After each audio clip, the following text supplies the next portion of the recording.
Tara mga kalakbay at lakbayin natin ang Tinglayan. The municipality of Tinglayan is a fourth-class municipality in the province of Kalinga, Philippines.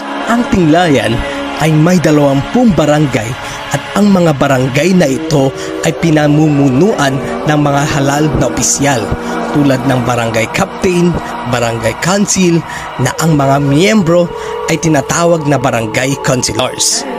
Ang mga barangay ay ang mga sumusunod: Ambato Legleg, Bangad Sentro, Basaw, Belong Manubal, Butbut Proper, Bugnay, Buskalan, Dananaw, Lukong, Lower Bangad, Luplupa, Malango, Ngibat, Old Tinglayan, Poblasyon, Sumadel 1, Sumadel 2, Tulgaw East, Tulgaw West, and Upper Bangad.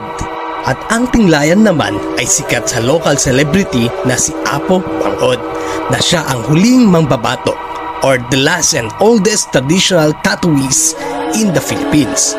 Madalas naglalakbay ang mga turista